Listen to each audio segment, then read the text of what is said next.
Cesar is President and CEO of the Bank of Philippine Islands, BPI. From 2004 to 2013, Mr. Consing was a partner with the Rohaitin Group and was responsible for the investment management company private equity business in Asia. Mr. Consing was with JP Morgan and Company from 1985 to 2004 and was based in Hong Kong and Singapore. From 1999 to 2004, he was president of JP Morgan Securities Asia Pacific and co-headed or headed the firm's investment banking group in the Asia Pacific region. Mr. Consing served as an independent board director of CIMB Group Holdings Berhad and CIMB Group Standards Berhad from 2004-2012. First Gen Corporation from 2005 to 2013 and Jollibee Foods Corporation since 2010. He served as a board of director of BPI from 1995 to 2000, 2004 to 2007, and most recently since 2010. He received an applied MA in Applied Economics from the University of Michigan in 1980 and Bachelor of Arts in Economics from De La Salle University, magna cum laude. And as a personal note, he answered all the questions in my microeconomics exam at the back of Henderson and Kwan. Mr. Cesar Bong Consing.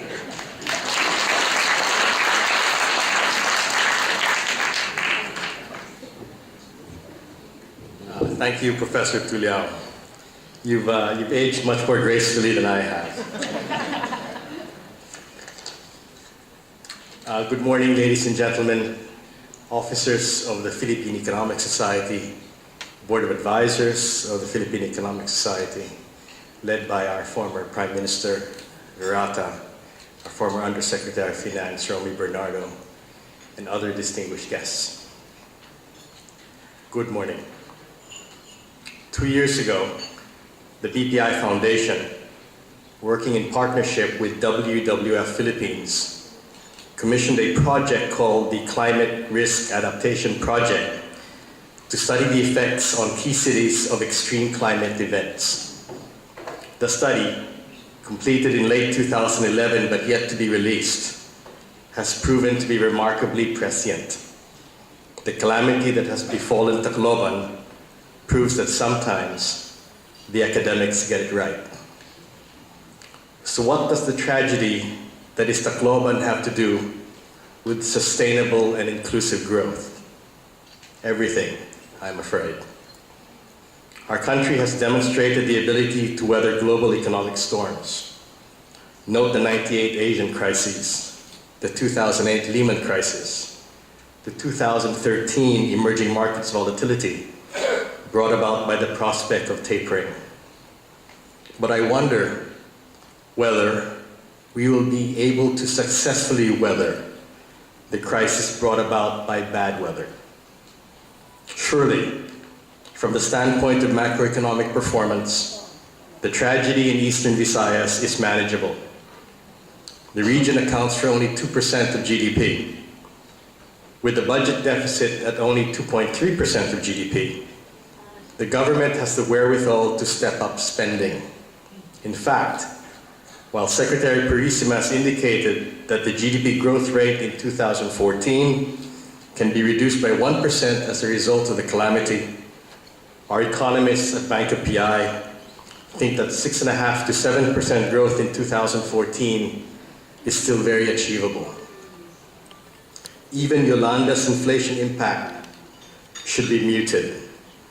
Eastern Visayas accounts for only 3.5% of sugarcane production, and the rice reportedly lost is less than 1/100th of the country's total annual production, principally because Most of the rice had already been harvested.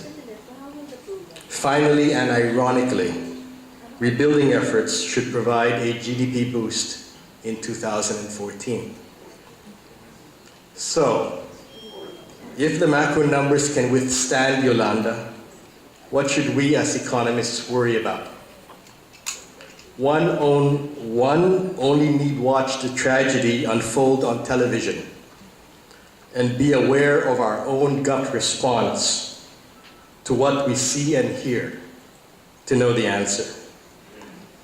Our affected countrymen's desperate search for food, water, and medical supplies. The throng of people in the airport looking for a way out of the city. The looting of public establishments. The complete absence of public utilities is threatening to destroy the growing confidence that we as a people had begun to feel. A result of the newly earned investment grade rating, the national government's campaign against graft and corruption, and the exploits and successes of Manny Pacquiao, Gilas Pilipinas, the Ascals, and Megan Young.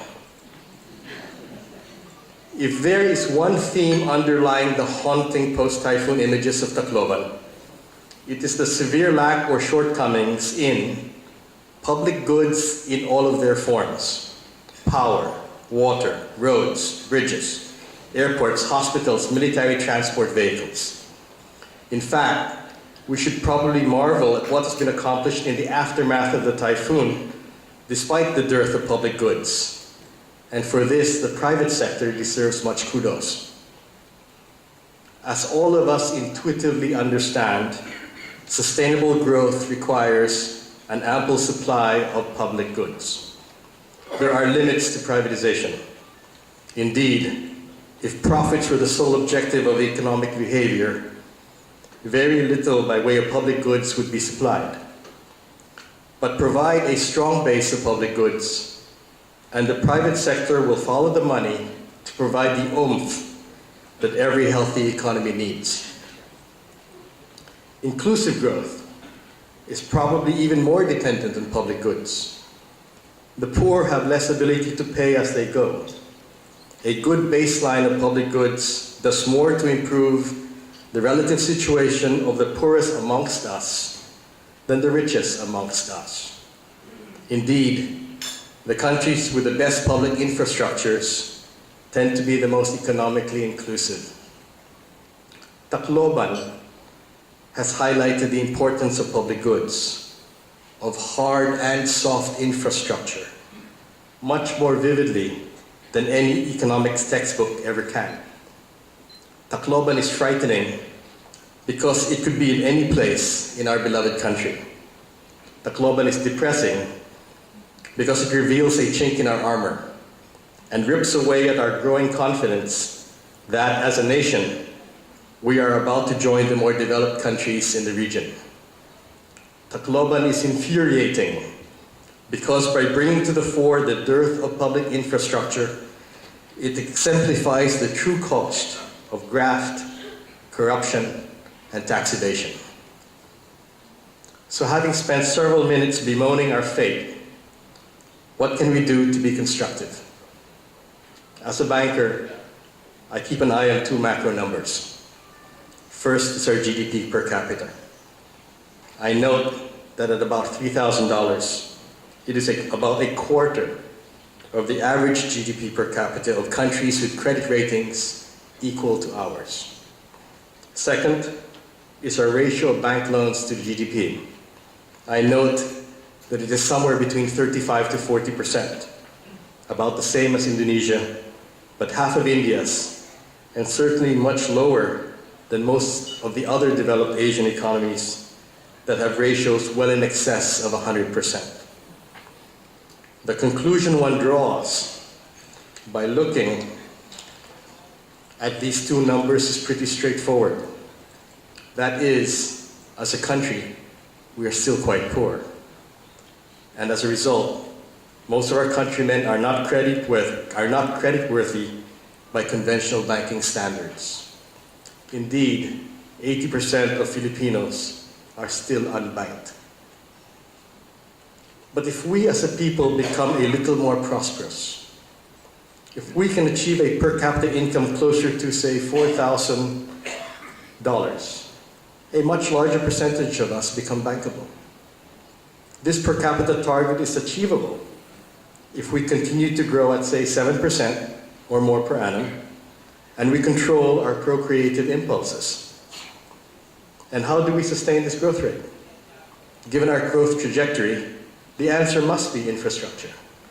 Indeed, many economists, many of you, have cited infrastructure bottlenecks as potentially slowing down our current path of growth. So it is our bank's objective to participate in the PPPs, assuming they can be structured and governed to justify the significant level of resources that must be allocated to almost every project. This caveat is critical and reveals the limitation of private sector infrastructure financing. There is no escaping the need for an appropriate financial return on private capital. Indeed, the private sector is a poor supplier of true public goods. These only the government can supply.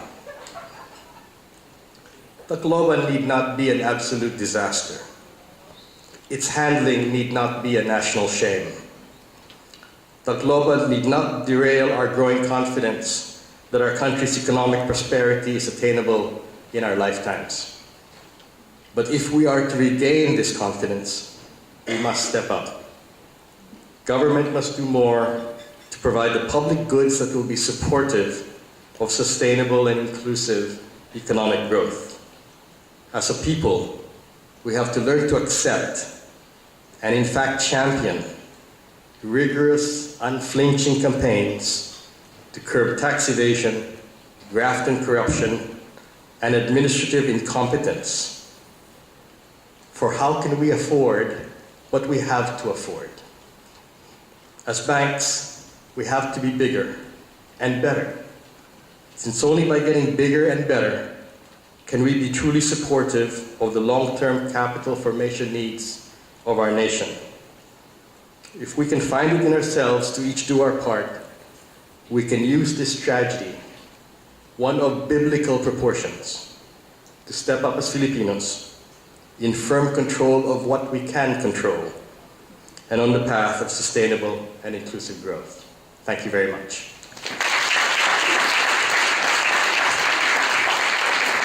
Thank you very much, Cesar. I thought I was listening to the future president of the Republic. Okay.